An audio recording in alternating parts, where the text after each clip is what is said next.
Chaque heure, partout dans le monde, des machines pesant des dizaines de tonnes travaillent sans droit à l'erreur.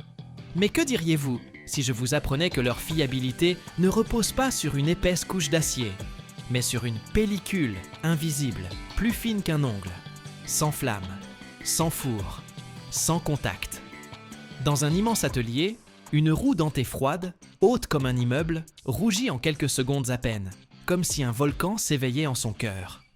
Des champs magnétiques comprimant les atomes, le métal s'embrase, puis choc glacé de l'eau. Pourquoi la surface chauffée à blanc devient-elle quasi indestructible, tandis que le noyau reste souple et vivant? Et surtout, quelle erreur fatale commettent ceux qui croient que l'acier ne se trempe que dans les fours? Restez avec nous jusqu'au bout. Vous découvrirez le secret de cette armure invisible, sans laquelle le monde moderne s'arrêterait net.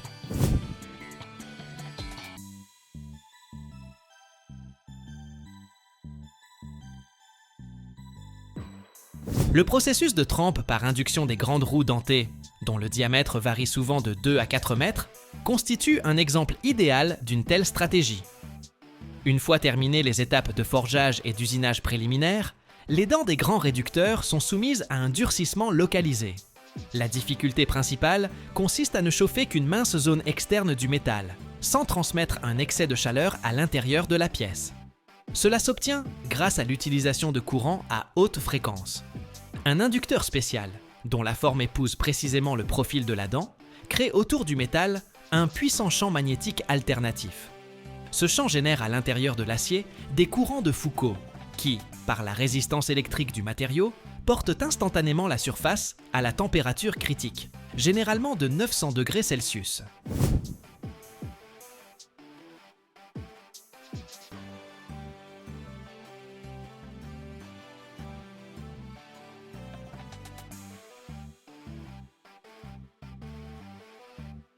Le processus commence dans un immense atelier où flottent des odeurs de métal chauffé et d'ozone. Au milieu de la salle se dresse une machine qui ressemble à une plateforme de lancement de fusée spatiale.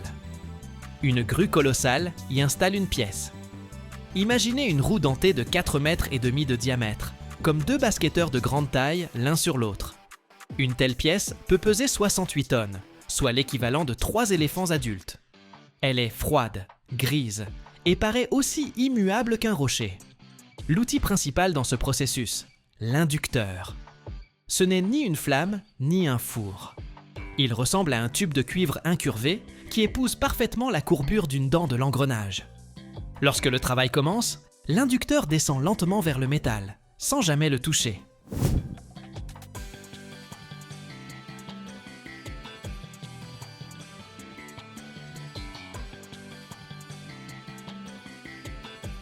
Entre eux subsiste un interstice minuscule, de quelques dixièmes de pouce à peine.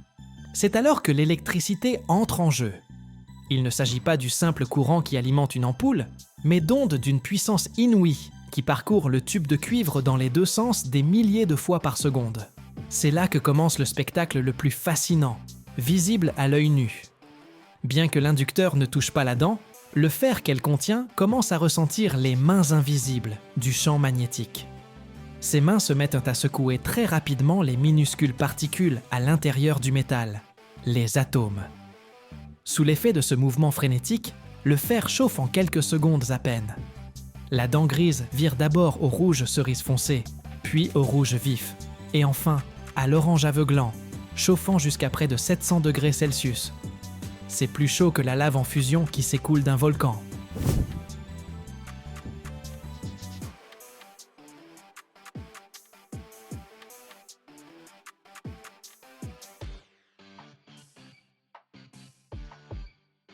Mais le miracle réside en ceci. Seule une fine peau, à la surface de la dent, monte en température, tandis que le cœur demeure paisible et frais. Lorsque le métal atteint la couleur voulue, l'automatisme coupe instantanément le chauffage invisible. Au même instant, une puissante douche d'eau froide se déverse sur la dent brûlante. Un sifflement retentit, des nuages de vapeur blanche s'élèvent tout autour comme dans un sauna, et l'eau éclate en millions de gouttelettes. C'est ce que l'on appelle la trempe. Parce que nous avons refroidi très vite la surface chaude, les particules de fer n'ont pas le temps de retrouver leur état habituel. Elles gèlent dans une structure très tendue, très dense, que les scientifiques nomment martensite. Désormais, cette surface est devenue si dure qu'on peut la frapper au marteau sans y laisser la moindre égratignure. Elle est devenue résistante comme la carapace d'une tortue.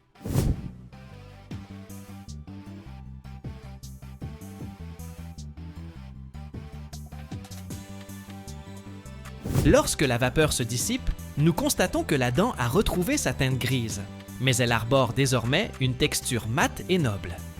Si nous sexions une telle pièce, opération particulièrement ardue, nous distinguons une ligne nette. En surface, une couche de quelques dixièmes de pouce, dure comme la pierre.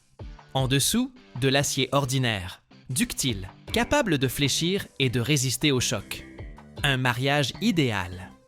La croûte durcie préserve les dents de l'usure lorsqu'elles s'affrontent sous des milliers de livres de pression, tandis que le cœur souple garantit que la pièce ne se brisera pas sous les vibrations ou un coup brutal.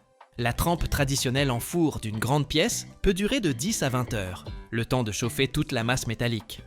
La trempe par induction d'une seule dent ou d'une portion d'arbre se réalise en 30 à 120 secondes. Cela accroît la productivité globale de l'usine de 50%, voire davantage. De plus, puisque seule une mince surface est chauffée, la déformation de la pièce reste quasi nulle.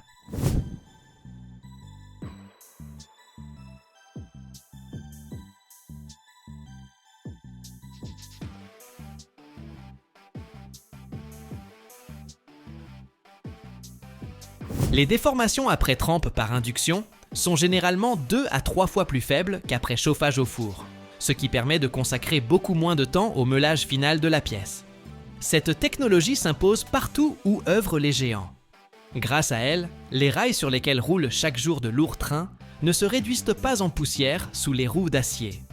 Les arbres des immenses turbines des centrales électriques peuvent tourner pendant des années sans interruption, conservant leur forme intacte. Même les chenilles des chars ou des gros bulldozers passent par cette douche électrique pour que pierres et sables ne puissent les endommager.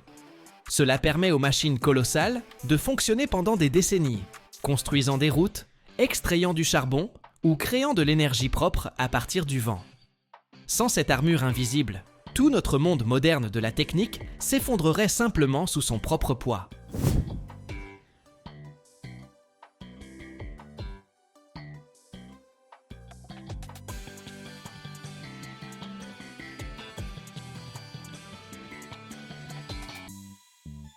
Le champ d'application d'une telle technologie englobe tous les composants soumis à des conditions extrêmes.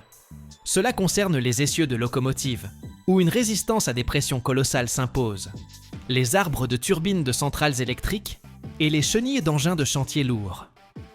Par exemple, dans les réducteurs géants d'éoliennes offshore ou dans les mécanismes de pelles mécaniques de carrière, les dents d'engrenage doivent fonctionner pendant des années, sous des charges de milliers de livres par pouce carré.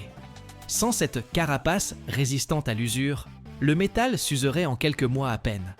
Ainsi, la trempe par induction transforme l'acier forgé ordinaire en une véritable armure high-tech, garantissant la fiabilité d'ouvrages d'ingénierie à l'échelle planétaire.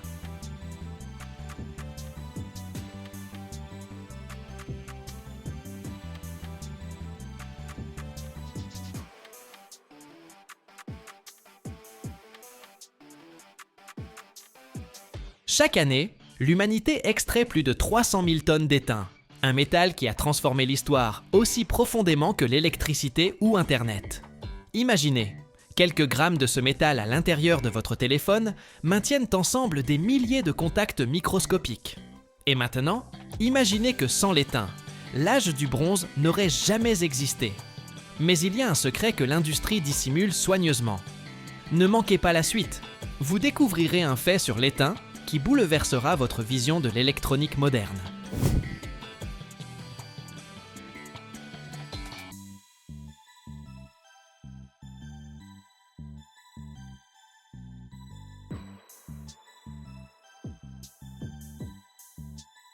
L'étain n'est pas qu'un simple effet de mode. C'est un métal à l'histoire millénaire, profondément ancré dans le temps. Sa découverte fut une véritable révolution qui modifia à jamais le cours de la civilisation humaine, inaugurant ce que l'on nomme l'âge du bronze. Imaginez, les anciens artisans avaient appris à extraire le cuivre et à en fabriquer des outils. Mais le cuivre était trop tendre. Et voilà que, par hasard ou par expérimentation, ils découvrirent qu'en ajoutant au cuivre fondu un peu d'un autre métal alors inconnu, l'étain, l'alliage devenait incroyablement résistant, dur, plus facile à couler et gardait bien mieux son tranchant. Ce métal, c'était l'étain. L'alliage de cuivre et d'étain prit le nom de bronze. Épée, bouclier, outils, parures en bronze. Tout cela devint soudain accessible, conférant aux civilisations anciennes un avantage considérable. Ce fut un véritable bond technologique qui transforma la guerre, l'agriculture et les arts.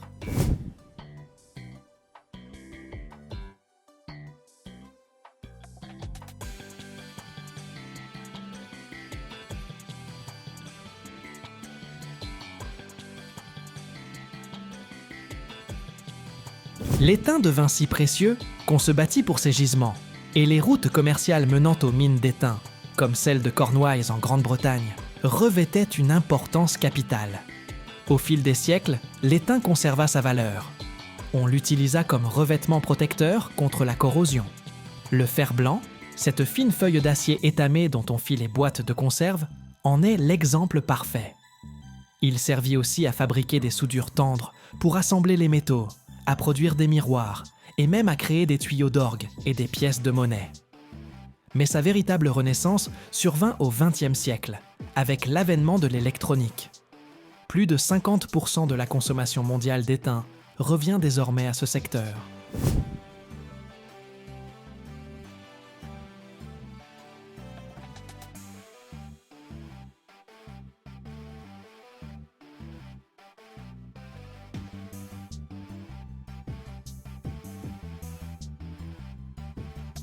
Les soudures.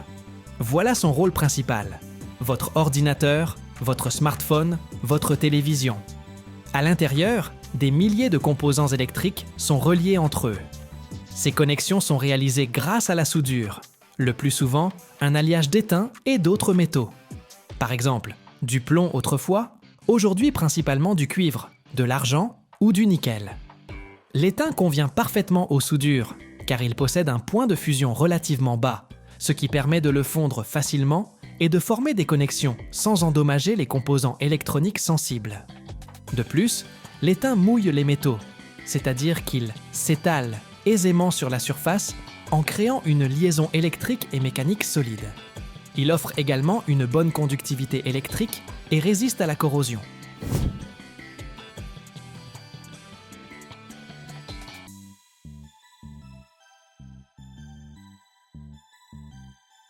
L'électronique moderne utilise ce que l'on appelle des soudures sans plomb, ce qui constitue une avancée majeure pour l'environnement.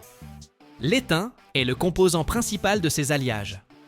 Sans connexion soudée fiable, toute l'architecture complexe des circuits intégrés s'effondrerait tout simplement, et votre appareil ne serait plus qu'un amas de composants inutiles. L'étain sert à recouvrir d'autres métaux, notamment le cuivre, sur les circuits imprimés. Cela protège les pistes de cuivre de l'oxydation et facilite le processus de soudure. On l'utilise également pour revêtir les connecteurs, ce qui améliore leur conductivité électrique et leur résistance à la corrosion. L'étain n'est pas un élément très abondant dans la croûte terrestre. Son principal minéral est la cassitérite, c'est-à-dire l'oxyde d'étain. C'est un minéral assez dense, que l'on trouve souvent dans des gisements alluvionnaires, ce qui signifie qu'il peut être extrait des sédiments fluviaux ou d'anciens rivages marins.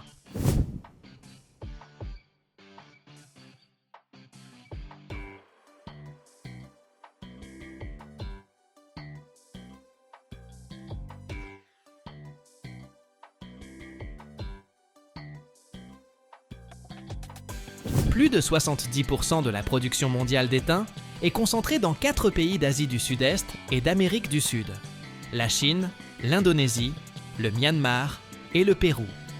Cela rend le marché de l'étain particulièrement sensible aux événements politiques et économiques dans ces régions. L'extraction de l'étain commence par la phase d'exploration.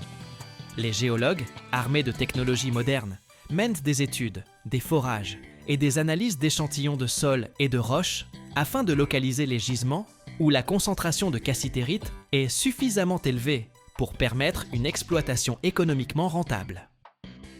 Une fois le gisement identifié, son exploitation débute et peut emprunter deux voies principales selon le type de gisement. La première, et la plus courante, consiste à extraire l'étain des gisements alluviaux. Imaginez, pendant des millions d'années, la cassitérite, arrachée aux roches-mères par l'eau et l'érosion, s'est accumulée dans les lits des rivières, au fond des lacs ou sur d'anciennes berges marines.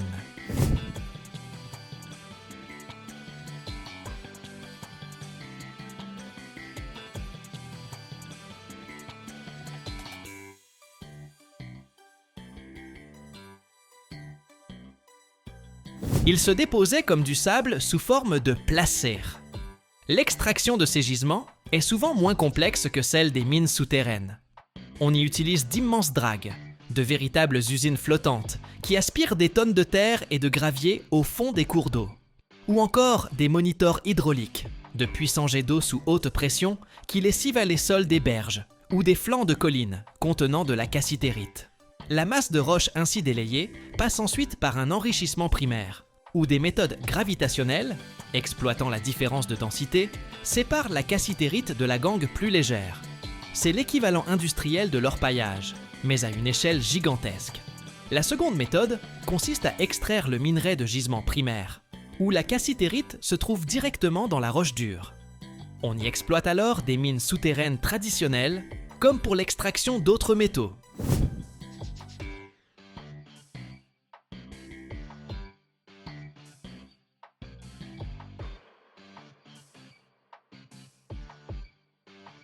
Les mineurs forent des tunnels et des trous de mine dans la roche, utilisent des explosifs pour fragmenter le filon, puis des chargeuses récupèrent le minerai et le remontent en surface. Cette extraction est plus coûteuse et complexe, nécessitant un équipement puissant et le respect de protocoles de sécurité rigoureux. Après l'extraction, le minerai, quelle que soit son origine, est acheminé vers l'usine de traitement.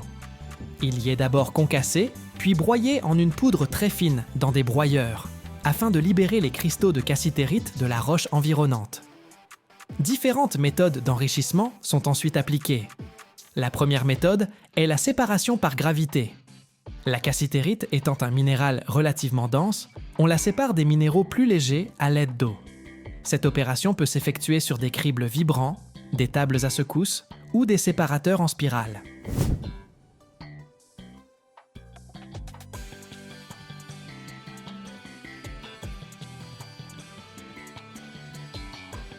La deuxième méthode est la flottation.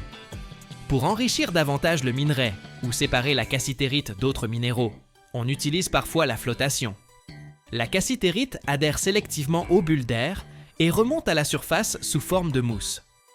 Au terme de tous ces procédés, on obtient un concentré d'étain contenant plus de 50% de cassitérite, voire davantage. Ce concentré est ensuite acheminé vers une usine métallurgique pour produire de l'étain métallique pur. Là, le concentré, qui est un oxyde d'étain, est mélangé avec du charbon, qui joue le rôle de réducteur, et des fondants. Les fondants sont des substances qui facilitent la séparation des impuretés. Ce mélange est chauffé dans des fours spéciaux à des températures élevées, généralement autour de 1300 degrés Celsius. À ces températures, le carbone capte l'oxygène de l'oxyde d'étain, libérant ainsi l'étain métallique pur, qui fond et s'écoule au fond du four.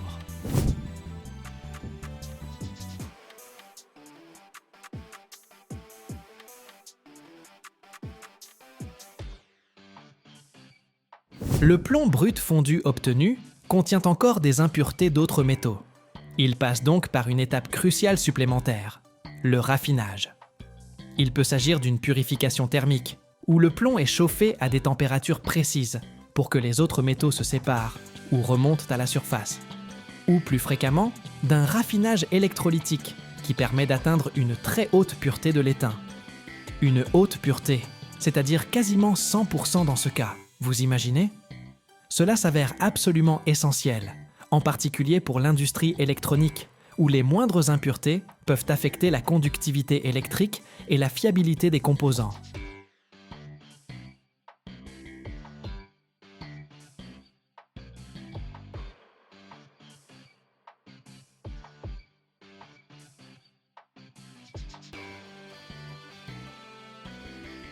Il existe un métal auquel on confie chaque jour la vie d'un équipage enfermé dans une capsule d'acier à des centaines de mètres de profondeur.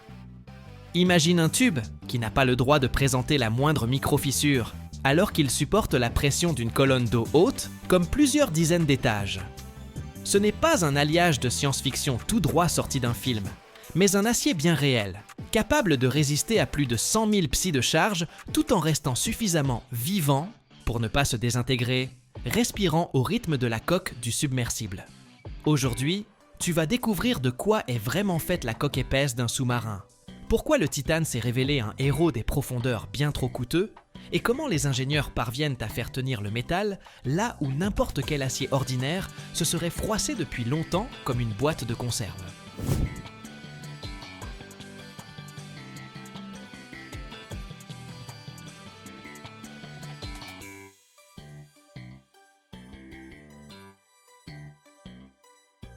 La coque résistante d'un sous-marin ne commence pas par la peinture et les techniques de camouflage, mais par le métal dont est fait son corps intérieur. La coque résistante, c'est un tube d'acier à parois épaisses, de forme cylindrique, à l'intérieur duquel se trouvent les compartiments, les hommes, l'équipement. C'est elle qui supporte la monstrueuse pression des profondeurs, tandis que la coque extérieure légère, les carènes, le kiosque relève déjà de l'aérodynamique et de l'hydrodynamique. Lorsque le submersible descend à des centaines de mètres, chaque pouce carré de sa coque subit une force telle qu'on dirait qu'un immeuble entier pèse sur lui. À 500 mètres de profondeur, la pression atteint environ 50 atmosphères, soit près de 50 bars, et l'acier doit résister sans la moindre fissure.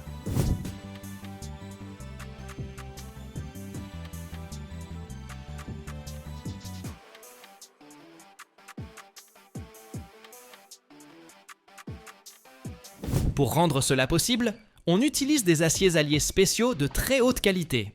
L'exemple classique, l'acier américain HI80. Le sigle HI signifie High Yield, c'est-à-dire limite d'élasticité élevée. L'acier ne commence à se déformer de manière irréversible qu'à des contraintes d'au moins 80 000 psi. Pour les sous-marins, le HI80 permet une profondeur d'immersion opérationnelle d'environ 550 mètres. Plus tard est apparu le HI100, avec une limite d'élasticité proche de 100 000 psi, soit environ 700 mégapascales, ce qui a permis de concevoir des submersibles pour des profondeurs avoisinant 690 mètres. Une différence de quelques dizaines de mégapascales représente en réalité des centaines de mètres supplémentaires de zone de survie pour la coque, avant que les contraintes n'atteignent des niveaux critiques.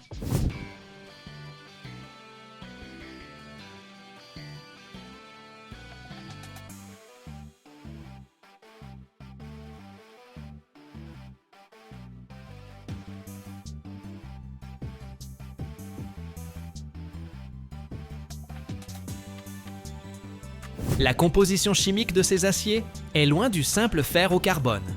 On y ajoute du nickel, du chrome, du molybdène, du manganèse et d'autres éléments dans des proportions précises. Le nickel améliore la résilience au choc et abaisse la température de rupture fragile. Le chrome renforce la résistance à la corrosion et la dureté. Le molybdène aide à résister au fluage et aux contraintes locales. Il en résulte un acier qui, même aux basses températures de l'eau de mer, conserve sa plasticité et ne se brise pas comme du verre sous l'impact ou une charge brutale. Pour les bâtiments militaires, c'est crucial.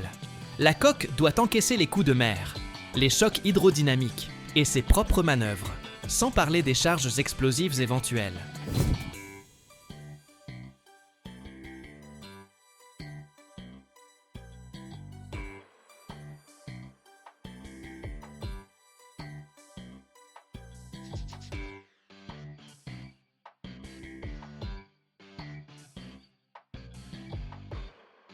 L'étape suivante relève de l'univers des tôles épaisses et du soudage de haute précision. Les plaques de la coque résistante atteignent plusieurs centimètres d'épaisseur. Elles sont courbées sur de puissants laminoirs pour former des sections cylindriques.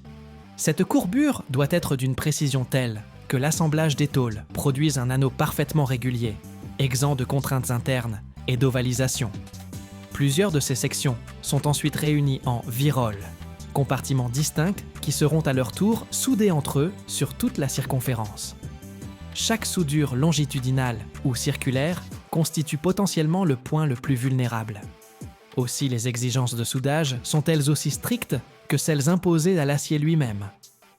On recourt au soudage automatique à l'arc sous flux, en contrôlant minutieusement les températures de préchauffage et de post-chauffage, afin d'éviter la formation de zones trempées fragiles et de fissures internes.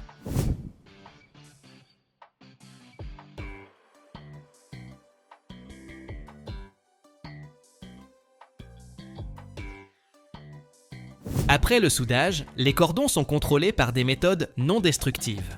On fait appel à la radiographie, à la défectoscopie par ultrasons, au procédé magnétoscopique. L'objectif, détecter jusqu'aux défauts microscopiques, manque de fusion, porosité, inclusion de laitier, qui, sous la pression des grandes profondeurs, peuvent devenir l'amorce d'une fissure.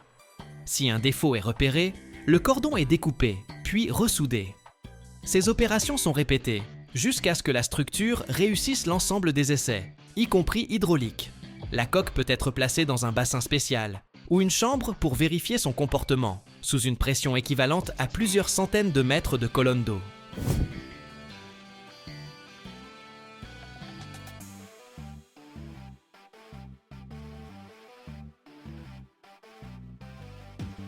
En URSS, une partie de cette logique fut poussée à l'extrême grâce à l'utilisation d'alliages de titane. Le titane possède une densité inférieure à celle de l'acier, tout en offrant une résistance très élevée et une excellente résistance à la corrosion dans l'eau de mer. Le légendaire K278, Komsomolets, reçut une coque résistante en titane et parvint à atteindre une profondeur d'environ 1000 mètres, soit 2 fois plus que les profondeurs opérationnelles habituelles de la plupart des sous-marins en acier. Mais il fallut payer ce prix par un coût colossal en matériaux et en usinage. Le titane est difficile à souder, il exige un environnement protégé, des technologies onéreuses et une haute qualification. Au final, de telles expérimentations restèrent davantage une vitrine des possibilités qu'une norme de production de masse.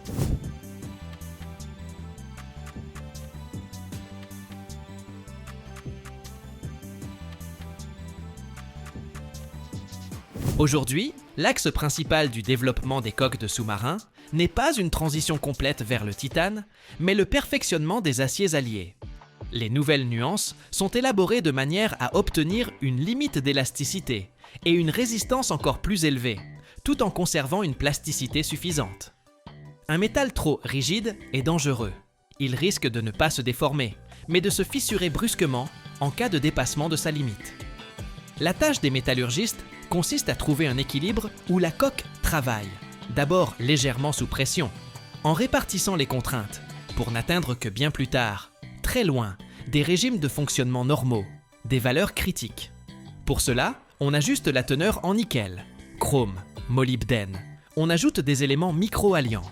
On contrôle la taille des grains et les traitements thermiques.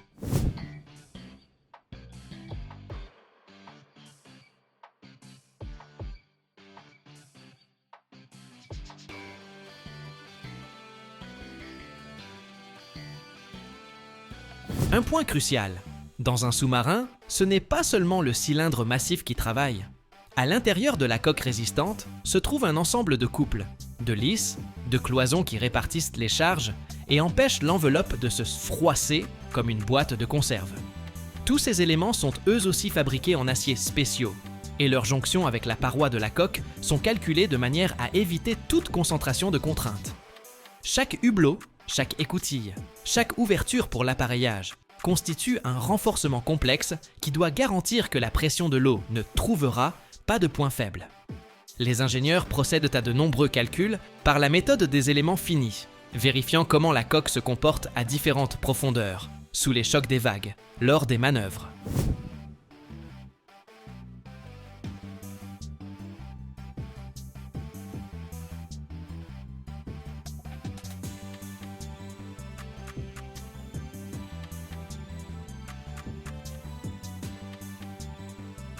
Si l'on imagine la descente d'un submersible vers les profondeurs, voici ce qui se passe au niveau du métal. Tous les 10 mètres de descente, la pression augmente d'environ 1 atmosphère.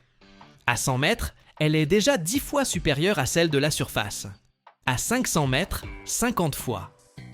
Pendant tout ce temps, l'acier de la coque résistante travaille en régime de déformation élastique. Il se comprime légèrement, le diamètre de la coque diminue de quelques millimètres. Mais après la remontée, il retrouve ses dimensions initiales.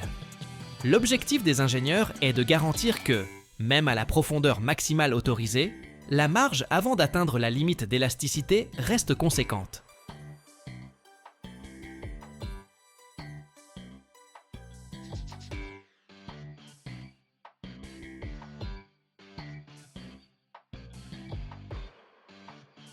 Chaque année, le monde consomme plus de 200 millions de tonnes de métaux, mais il en existe un qui est presque impossible à détruire.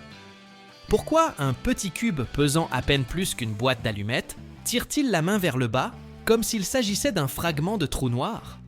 Et comment un matériau qui ne fond qu'à 3400 degrés influence-t-il l'armement, l'électronique et même la géopolitique mondiale? Voici l'histoire du tungstène, le métal qui change la donne. Regarde jusqu'au bout. Je révélerai un fait sur le tungstène que même certains fabricants dissimulent.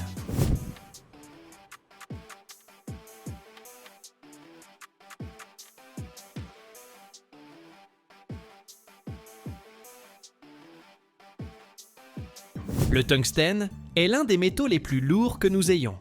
Sa densité dépasse celle du plomb, se rapproche de celle de l'or et ne le cède que légèrement à l'osmium, le champion toute catégorie des poids lourds.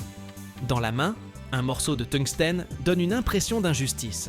Ce petit cube métallique bien propre, qui devrait logiquement être léger, tire en réalité la paume vers le bas, comme s'il contenait quelques centaines de briques invisibles. Mais ce n'est que le commencement.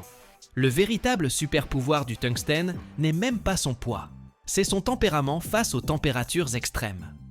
La résistance thermique du tungstène est devenue légendaire. Température de fusion supérieure à 3400 degrés Celsius. Aucun compromis, aucun point faible. Il ne se contente pas de supporter des conditions infernales, il s'y sent comme chez lui.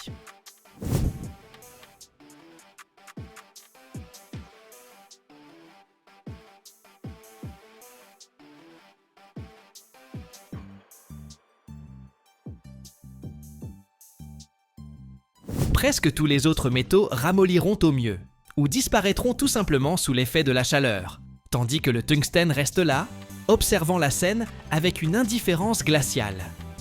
C'est précisément pour cette raison qu'il est idéal pour les filaments de lampes, oui, ces bonnes vieilles ampoules à incandescence, car où d'autre trouver un matériau capable d'émettre une lumière blanche éclatante sans se transformer en bouillie jaunâtre? Sa dureté extraordinaire mérite qu'on s'y attarde. Le tungstène pur est plutôt fragile, mais dès qu'on l'associe au carbone, on obtient du carbure de tungstène, l'un des matériaux les plus durs sur Terre. Sur l'échelle de Mohs, il peut rivaliser avec le corindon, et en termes d'application pratique, il est tout simplement hors compétition. C'est le carbure de tungstène qui constitue la base des couronnes de forage, des outils de coupe, des fraises et des forêts, capables de trancher le granit comme s'il s'agissait d'une simple biscotte. Lorsque vous voyez une vidéo où une foreuse pulvérise la roche plus rapidement qu'un couteau de cuisine ne tranche une carotte, sachez que c'est le tungstène à l'œuvre, sous une forme surpuissante et ultra résistante.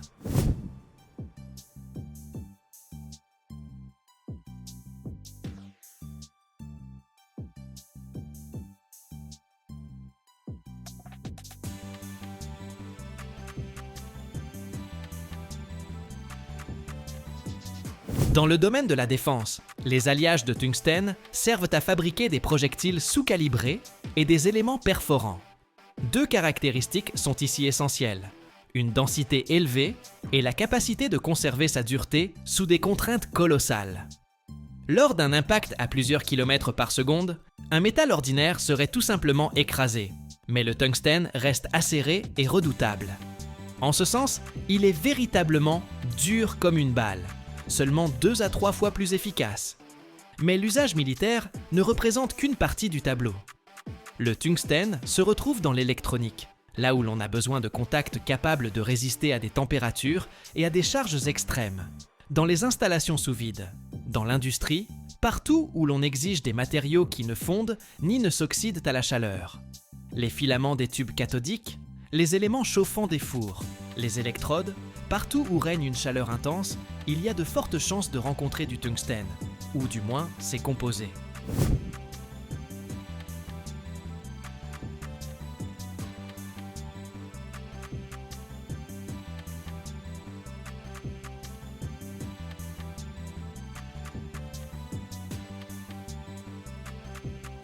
Le métal lui-même se rencontre rarement dans la nature. Il ne traîne pas dans les gisements comme le fer, et n'apparaît pas à l'état pur comme l'or natif. Il faut l'extraire de minéraux, la wolframite et la scheelite. Le processus est complexe, comporte plusieurs étapes, exige une énergie considérable, mais c'est précisément ce qui explique pourquoi le tungstène coûte si cher, et pourquoi tous les pays ne peuvent pas simplement décider d'en lancer la production. Mais la demande est tellement énorme que l'industrie traverse patiemment et obstinément toute cette quête technologique. Le tungstène présente également un intérêt particulier. Il résiste remarquablement à la corrosion. Pluie, sel, acidité. Tout cela représente pour lui à peu près ce que représentent de légères éraflures pour un char d'assaut. Grâce à cette propriété, les alliages de tungstène servent là où d'autres métaux se dégradent, 3 à 6 fois plus rapidement. Et si l'on met de côté le jargon scientifique, on obtient une histoire très simple. C'est un métal qui ne craint ni le poids, ni la pression, ni les températures, ni les chocs, ni le temps.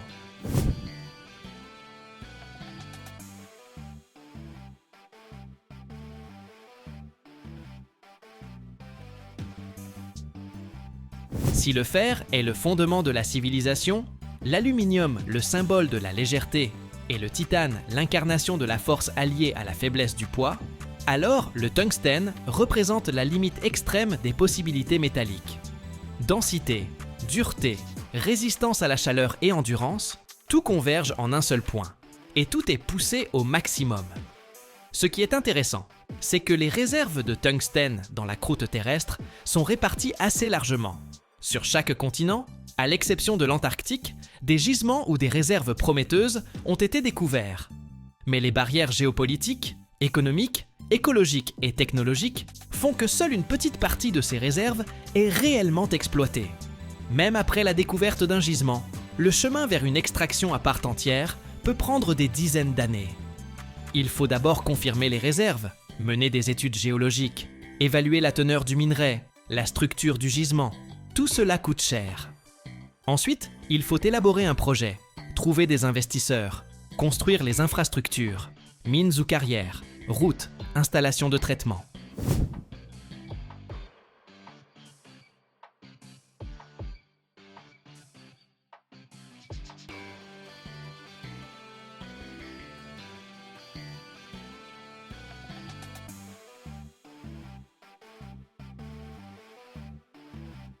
Sans investissements importants et sans demande stable, cela ne fonctionne pas.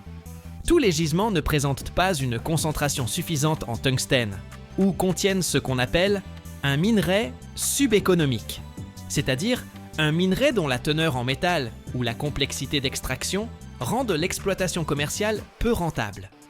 Dans de tels cas, même si la ressource est techniquement connue, les coûts économiques peuvent dépasser les profits potentiels.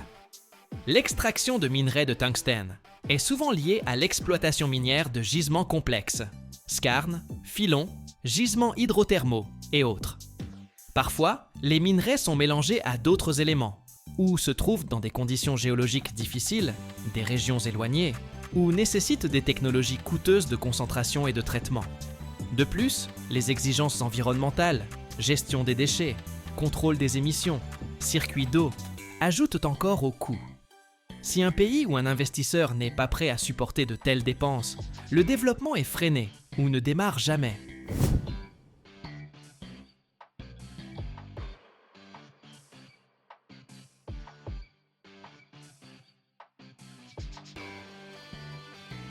Les gisements se trouvent souvent dans des régions éloignées ou instables, où l'instabilité politique, l'absence d'infrastructures, la bureaucratie et les risques découragent les investisseurs.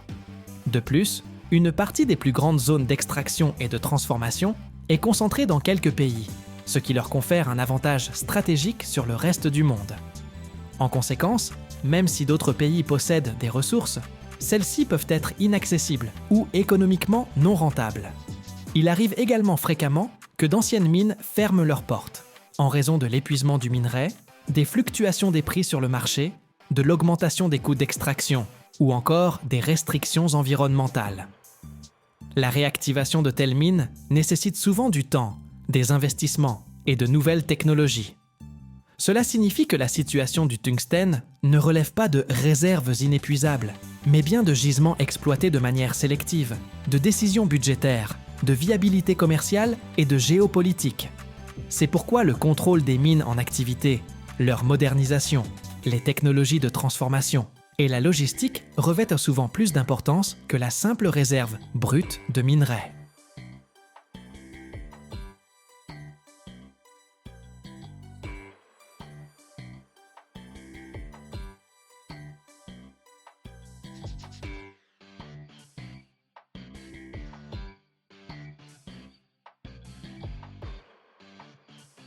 Qu'est-ce qui peut écraser du métal comme s'il s'agissait de pâtes à modeler tiède?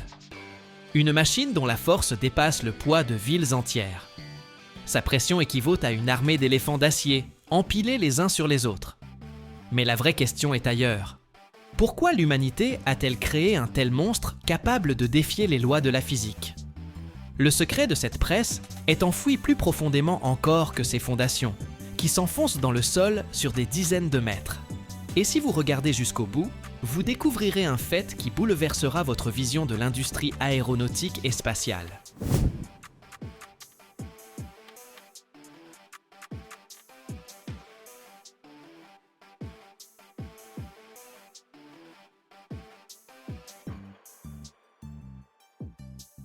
Mais qu'est-ce que cela représente réellement? 80 000 tonnes.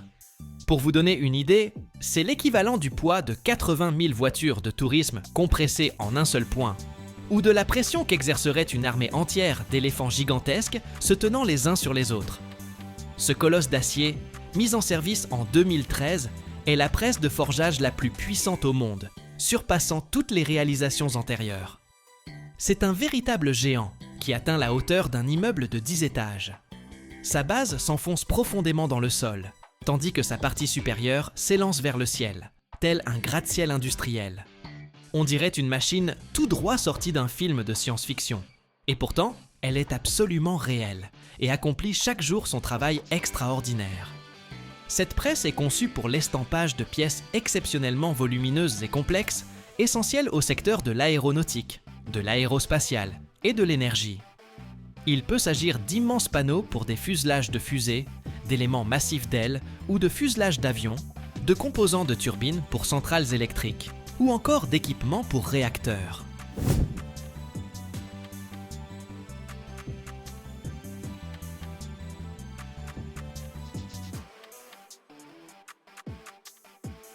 L'histoire de ces presses géantes constitue une véritable épopée, étroitement liée à l'époque de la guerre froide. C'est précisément lorsque les États-Unis et l'URSS se livraient une compétition acharnée pour la domination dans la course spatiale et l'industrie militaire qu'est apparue la nécessité de structures métalliques ultra résistantes et monoblocs. Les Américains furent les premiers à construire des presses d'une puissance de 50 000 tonnes, leur permettant de créer de grandes pièces aéronautiques sans soudure, ce qui améliorait considérablement la fiabilité.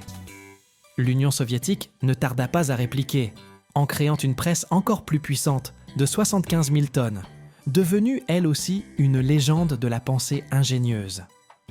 Ces titans de leur époque représentaient le summum des technologies métallurgiques, symbole de la supériorité technique et de la puissance industrielle des superpuissances.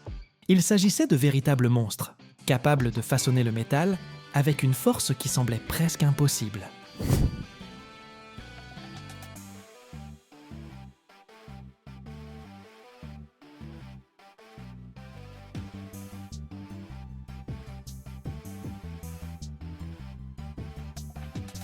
Mais la presse chinoise moderne a battu tous ses records, surpassant même le géant soviétique. Elle est capable d'écraser le métal, avec une force littéralement surhumaine. Sous cette presse, des ébauches métalliques chauffées à blanc, dont la masse peut atteindre des centaines de tonnes. C'est comme plusieurs dizaines de camions compressés en un seul morceau de métal, s'aplatissent comme de la pâte à modeler molle. Le métal, chauffé jusqu'à briller d'un éclat rouge ou jaune, subit une pression incroyable. Il ne se déforme pas simplement. Il s'écoule sous l'action de cette force colossale, lentement mais inexorablement, pour prendre la forme souhaitée, préalablement conçue. Ce n'est pas de la coulée, c'est du forgage, un procédé qui renforce la structure du métal, le rendant plus dense et plus résistant que n'importe quelle pièce moulée. C'est précisément cette capacité, fabriquer des pièces forgées monoblocs de dimensions gigantesques, qui constitue l'avantage principal et la caractéristique déterminante de telles presses. Imaginez, vous pouvez obtenir une grande poutre pour l'aile d'un avion ou un élément de coque de réacteur sans la moindre soudure.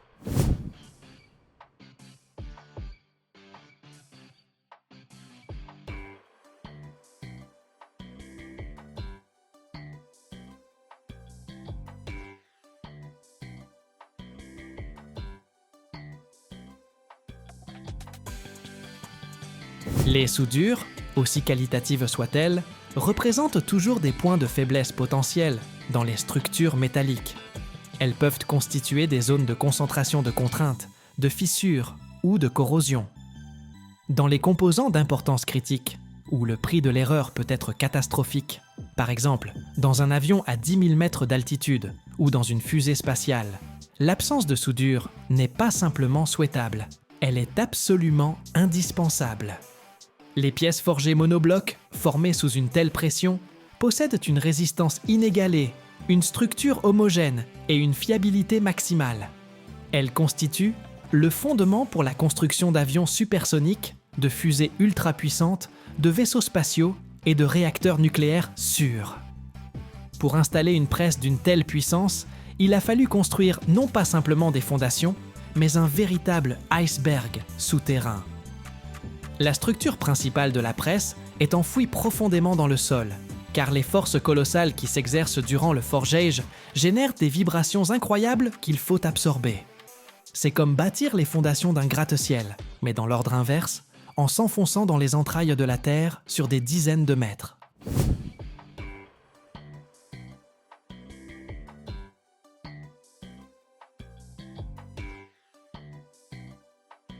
L'installation même d'un tel équipement constitue une opération logistique plus complexe que le lancement d'une fusée spatiale. Les pièces de la presse arrivaient sur place par centaines, puis elles étaient assemblées sur site à l'aide de grues géantes et d'équipes d'ingénieurs qui travaillaient pendant des années. Par ailleurs, la force d'une presse de 80 000 tonnes ne représente pas simplement une pression, mais une transformation contrôlée du matériau au niveau microscopique. Sous une telle influence, la structure cristalline du métal se modifie. Les grains deviennent plus fins et plus denses, ce qui lui confère des propriétés mécaniques exceptionnelles. C'est comme améliorer le métal jusqu'à son niveau maximal. Il est également intéressant de noter que le fonctionnement d'un tel géant nécessite une quantité colossale d'énergie. Ce n'est pas simplement brancher une prise.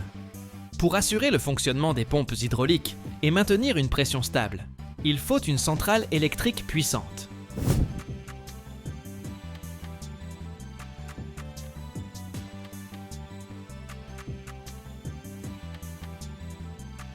Les systèmes de refroidissement, qui évacuent la chaleur du fluide hydraulique, sont tout aussi essentiels, car sous de telles charges, l'huile peut monter considérablement en température.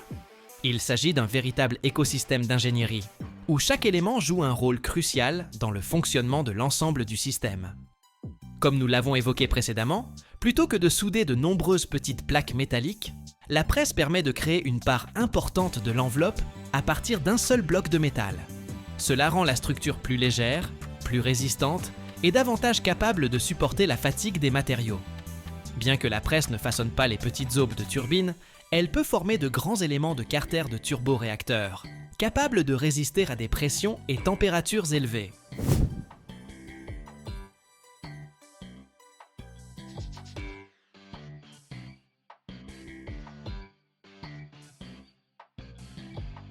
Au-delà du secteur aérospatial, où chaque kilogramme de poids et chaque millimètre de fissure peuvent avoir des conséquences catastrophiques, cette presse forge également des composants pour l'énergie nucléaire et thermique. Il peut s'agir de couvercles et d'enceintes ultra résistants pour les réacteurs, d'éléments de turbine, de générateurs et d'autres équipements fonctionnant sous pression extrême, à haute température et en milieu radioactif. Ici, l'intégrité et l'absence de défauts ne sont pas simplement une question d'efficacité, mais une question de sécurité pour des régions entières. On y fabrique également des arbres et des rotors pour les grands navires et les machines industrielles. Les installations de turbines géantes sur les navires de haute mer ou dans le secteur énergétique nécessitent des arbres ultra résistants, capables de supporter d'énormes couples de rotation et des charges de torsion colossales. Les pièces forgées produites sous une telle presse sont parfaitement adaptées à ces usages.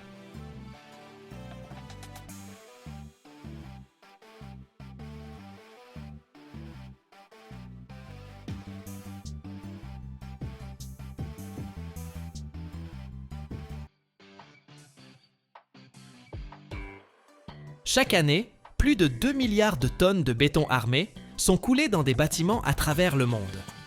Imaginez des ponts entiers qui s'effondrent parce que l'acier à l'intérieur rouille comme une voiture abandonnée sous la pluie. En Chine, plus de 500 000 ponts font face à cet ennemi silencieux, la corrosion. Si vous placiez tous les barres d'armature rouillées bout à bout, elles feraient 3 fois le tour de l'équateur. Comment un matériau transparent utilisé pour les planches de surf se transforme-t-il en colonne vertébrale des gratte-ciel? Comment la fibre de verre remplace-t-elle l'acier qui a dominé la construction pendant 150 ans? Restez jusqu'à la fin. Vous découvrirez pourquoi les armatures en fibre de verre sont plus résistantes que l'acier, tout en pesant 75% de moins. Et comment la Chine construit des infrastructures protégées contre la rouille qui dureront 300 ans.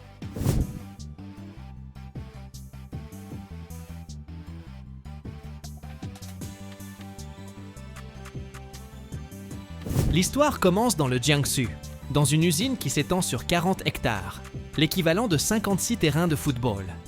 D'immenses machines de 12 mètres de haut dominent l'espace, semblables aux tours d'une ville futuriste. Imaginez des bâtiments qui produisent les matériaux pour d'autres bâtiments. L'air vibre du bourdonnement constant de milliers de bobines qui tournent simultanément. Les fibres de verre sortent des fours à une température de 1600 degrés Celsius. Plus chaud que la lave volcanique.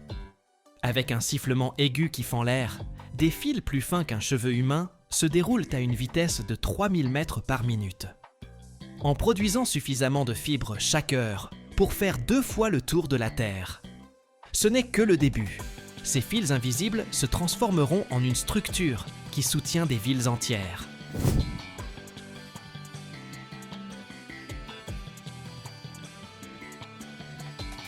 Vient ensuite le bain de résine. D'énormes réservoirs de 15 mètres de long contiennent de la résine époxy, ce liquide doré qui s'écoule comme du miel épais. Les fibres de verre traversent ces réservoirs, créant des cascades brillantes qui reflètent les lumières industrielles, telles des rivières d'or en fusion. Le processus dégage un arôme chimique caractéristique, tandis que la résine adhère à chaque fibre microscopique.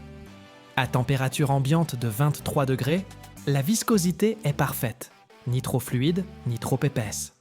Des capteurs contrôlent chaque millimètre de revêtement avec une précision au micron près.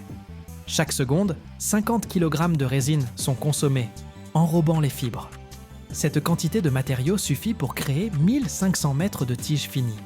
Avec un grondement sourd, les pompes maintiennent un flux constant, alimentant la transformation de fils fragiles en tiges incassables.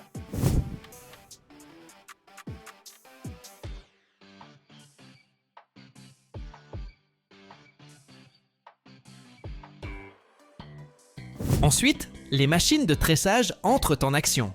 Des centaines de bobines tournent dans des motifs hypnotiques, comme un balai mécanique d'une précision millimétrique. Les fibres imprégnées de résine s'entrelacent, formant des structures en spirale qui maximisent la résistance. Imaginez des tisserands robotiques, créant des muscles de verre. Le bruit est assourdissant.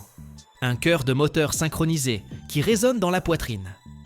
Chaque machine produit un grondement continu, tandis que les bobines effectuent 3000 rotations par minute. Des nuages de vapeur s'élèvent lorsque les fibres humides passent à travers les rouleaux de compression. Traitant suffisamment de matériaux par équipe pour construire 2 ponts complets. La tension appliquée est exactement de 85 kg par fibre. Trop peu, et la barre sera faible. Trop, et les fibres se rompront. La précision ici détermine si le bâtiment résistera à un tremblement de terre.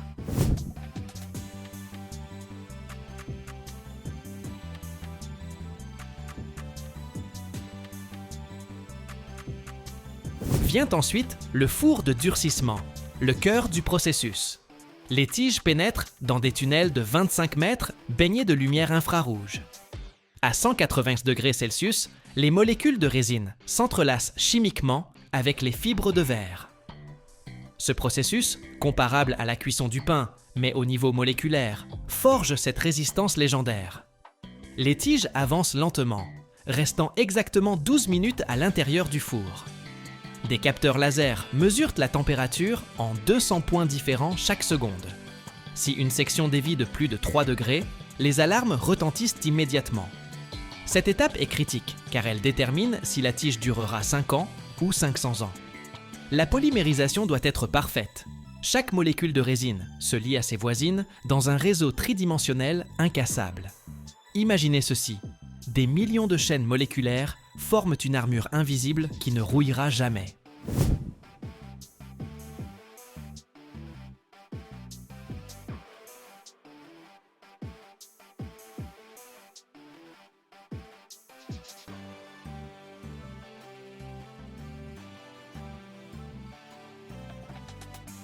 Après le durcissement, vient le système d'étirage. Des rouleaux géants de 3 mètres de diamètre, comme des roues de train, tirent les barres avec une force contrôlée de précisément 2000 kg. Le grincement rythmique des rouleaux marque le pouls de la production. À une température de 90 degrés, les barres sont encore malléables, mais possèdent déjà leur structure moléculaire définitive. Les rouleaux impriment des textures de surface, des crêtes et des sillons qui permettent au béton d'adhérer parfaitement. Sans ces marques, les barres glisseraient dans le béton, comme des baguettes dans du beurre. Les barres sortent chaudes mais solides, refroidissant progressivement à l'air libre. Chaque minute, 40 mètres de barres finies sortent du système. C'est un balai industriel, où physique et chimie dansent en synchronisation. La moindre erreur, et des mois de travaux de construction peuvent être perdus lorsque la structure cède.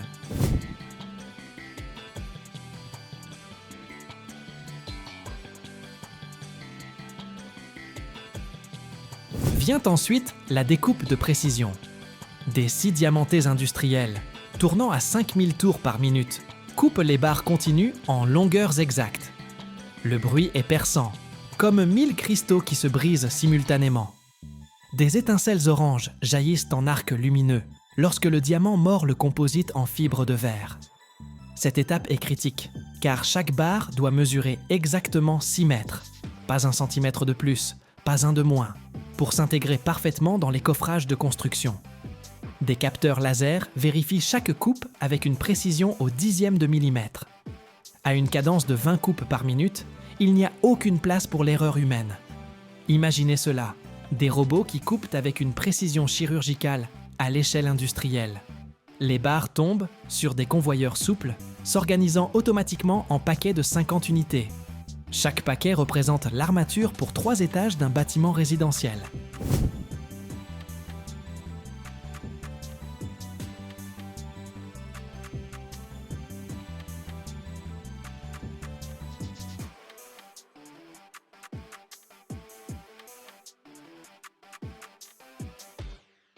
Après la découpe, vient le contrôle qualité finale. Chaque tige passe dans des machines de test qui appliquent jusqu'à 12 tonnes de force de traction, l'équivalent du poids de 2 éléphants d'Afrique adultes tirant dans des directions opposées. Les véritables tiges en fibre de verre ne fléchissent même pas sous cette pression extrême. Des caméras haute vitesse capturent 1000 images par seconde, détectant la moindre imperfection microscopique en surface. Des rayons X pénètrent le matériau, vérifiant la répartition uniforme des fibres, comme des radiographies médicales, mais pour les matériaux de construction. À température ambiante de 20 degrés, les propriétés doivent être parfaites. Cette étape est critique, car une seule tige défectueuse dans un pont peut provoquer un effondrement catastrophique. Celles qui échouent sont rejetées, moins d'1% du total. Les tiges approuvées reçoivent des codes QR gravés au laser, qui tracent chaque détail de leur fabrication.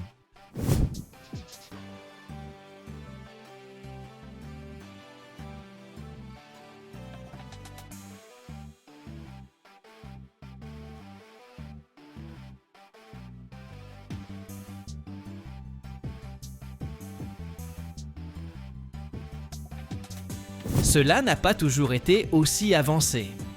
Encore en 1950, lorsque les premiers ponts modernes de Chine étaient reconstruits, l'acier était le seul matériau disponible. Ces structures ont commencé à rouiller au bout de 10 ans. L'humidité et le sel attaquaient sans relâche. L'effondrement du pont de Qijiang en 1999 a coûté la vie à 40 personnes lorsque les barres d'acier corrodées ont cédé. La percée est survenue lorsque des ingénieurs de Shanghai ont découvert en 2005 que la fibre de verre, utilisée dans les yachts, pouvait renforcer le béton mieux que l'acier. Les premiers ponts pilotes ont dépassé toutes les attentes. Après 15 ans, dans des environnements marins hostiles, zéro corrosion. Les essais ont montré que, tandis que l'acier perd 40% de sa résistance en 30 ans, la fibre de verre conserve 95%. Aujourd'hui, plus de 3000 ponts chinois utilisent exclusivement des armatures en fibre de verre. La technologie, qui a débuté dans un laboratoire universitaire, protège désormais des millions de vies chaque jour.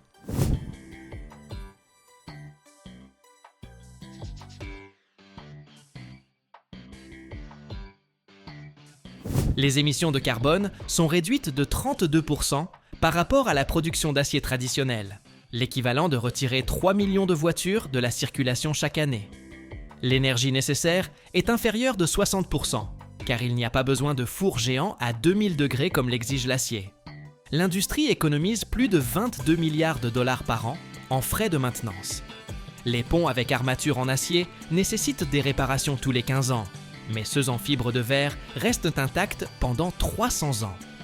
Les coûts initiaux de construction sont supérieurs de 25%, mais les économies à long terme sont astronomiques.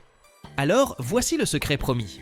La fibre de verre possède une résistance à la traction supérieure de 70% à celle de l'acier, tout en ne pesant qu'un quart de son poids. Cela signifie que vous pouvez construire plus haut, plus long, plus audacieux, sans le poids mort qui limite l'acier. La conductivité thermique est quasiment nulle, donc elle ne se dilate ni ne se contracte avec la température.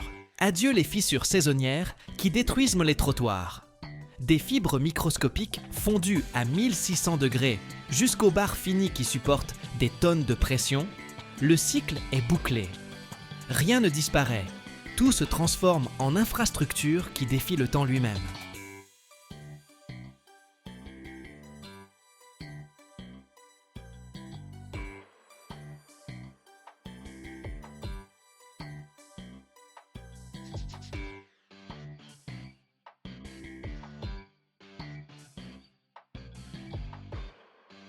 Chaque seconde dans le monde, plus de 57 tonnes d'acier sont produites.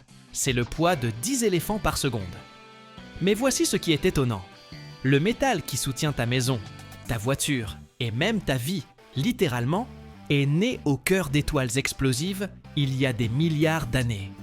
Oui, chaque atome de fer dans ton sang, c'est un artefact cosmique. Et maintenant, sous tes pieds, à 3000 km de profondeur, une boule de fer liquide chauffée à 6000 degrés crée le champ magnétique qui te protège de la radiation cosmique mortelle en ce moment même. Chaque année, l'humanité produit 1,8 milliard de tonnes d'acier, de quoi entourer la Terre 7 fois. Mais il y a un sombre secret. Les réserves mondiales de fer ne sont pas infinies. Et ce qui se passe dans les hauts fourneaux hauts, comme un immeuble de 30 étages à 2000 degrés, ce n'est qu'une partie de l'histoire. Reste jusqu'à la fin. Tu découvriras pourquoi le fer pourrait disparaître plus vite que tu ne le penses, et ce qui arriverait à la civilisation sans lui.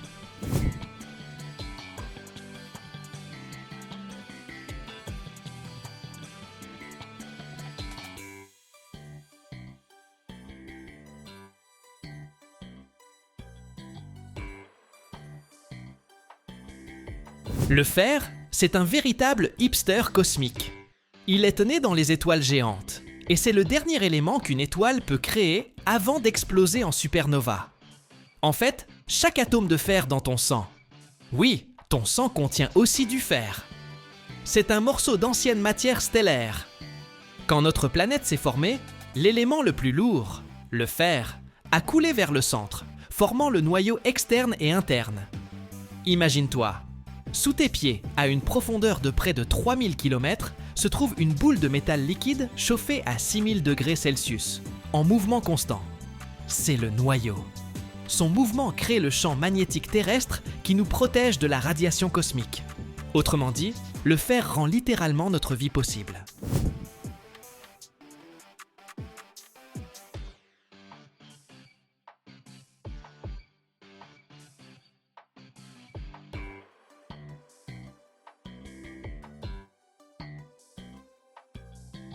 Les tout premiers objets en fer, découverts par les archéologues, par exemple les artefacts de l'Égypte antique, étaient fabriqués à partir de fer météoritique. C'est du fer pur qui est tombé sur Terre, et il n'était pas nécessaire de le fondre. Les anciens le considéraient comme un don du ciel. Pour extraire le fer à la surface, l'humanité a appris à créer quelque chose qui ressemble à de l'art industriel, des carrières gigantesques. D'abord, on étudie le gisement, puis on procède à des travaux de forage et d'explosion. Oui, de vraies explosions. Ensuite, le minerai, qui ressemble à une pierre rouge-brun ordinaire, est transporté par des excavateurs géants.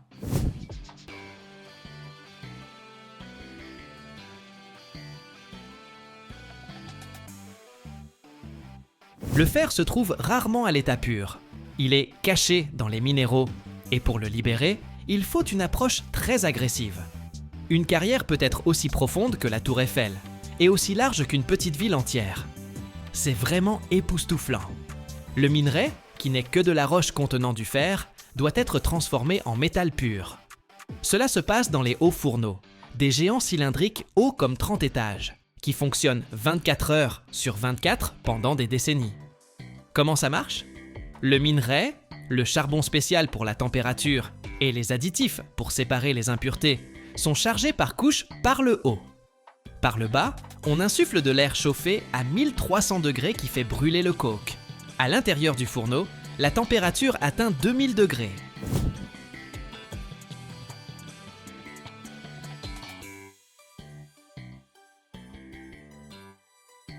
Sous l'effet d'une telle température, le fer se sépare de l'oxygène.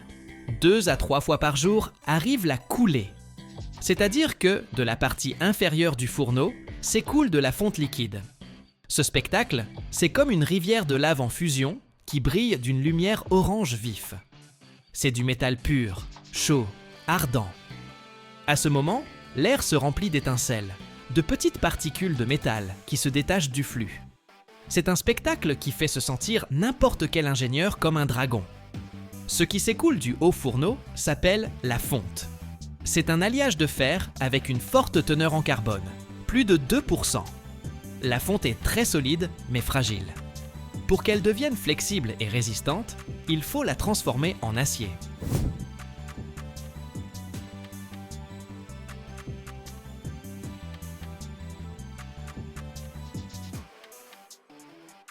L'acier, c'est du fer qui a maigri en perdant son carbone en excès. On fait fondre la fonte à nouveau, et dans d'énormes mélangeurs, on insuffle de l'oxygène pur pour brûler le carbone en excès.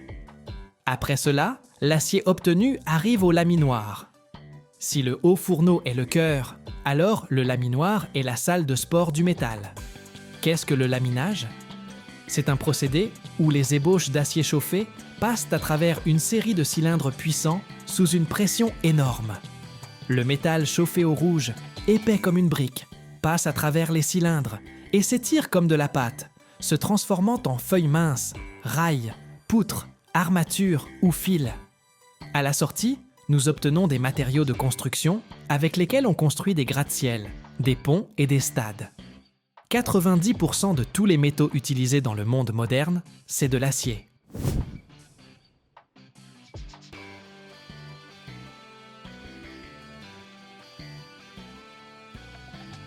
Tu peux te dire, ok, tout ça c'est pour les usines. En quoi ça me concerne? Ta maison, la structure de ton complexe résidentiel, l'armature dans les murs, c'est de l'acier. Ton transport, les automobiles, trains, métros, coques de navires, c'est de l'acier. Ton Internet, les antennes sur lesquelles reposent les tours de téléphonie mobile, les châssis métalliques des serveurs, où sont stockées toutes tes vidéos TikTok et tes streams, c'est de l'acier. Ta santé. Comme nous l'avons déjà mentionné, l'hémoglobine dans ton sang contient du fer, qui transporte l'oxygène dans le corps. Sans fer, tu ne peux pas respirer. Le corps d'un adulte moyen contient environ 3 ou 4 grammes de fer. C'est suffisant pour faire un petit clou. Mais ce fer est d'une importance critique. Il fait partie de l'hémoglobine, et si on imagine que ce sont des micro-taxis, alors il transporte l'oxygène vers chaque cellule de ton organisme. Sans ces 4 grammes, game over.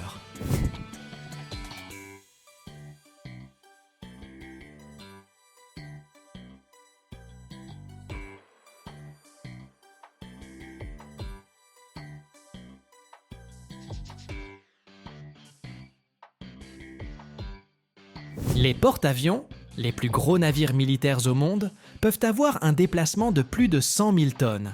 Et la part du lion de ce poids revient aux alliages d'acier spécialisés. Ces alliages doivent être à la fois solides pour résister aux chocs et flexibles pour ne pas se fissurer sur les vagues marines. Le fer a parcouru le chemin de la poussière stellaire au noyau de la planète, de la carrière gigantesque aux rivières de métal en fusion qui s'écoulent des hauts fourneaux.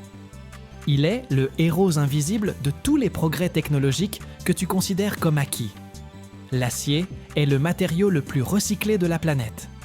Chaque année, plus d'acier est recyclé que tous les autres matériaux réunis. Aluminium, verre, papier, plastique. Cela fait de lui la superstar de l'économie circulaire.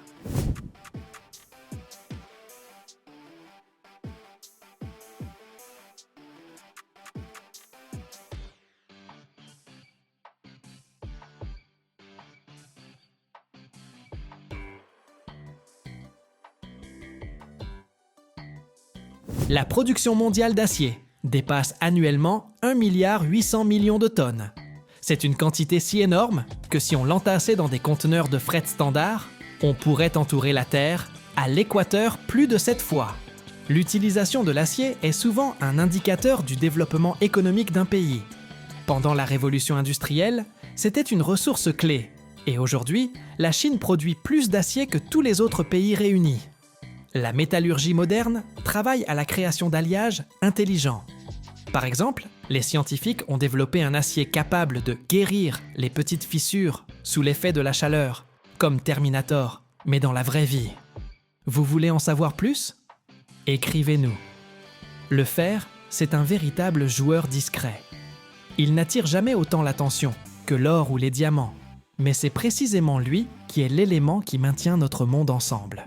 Du noyau ardent et profond de la Terre au clou microscopique dans ton mur, le fer est le roi de la masse et de la fonctionnalité.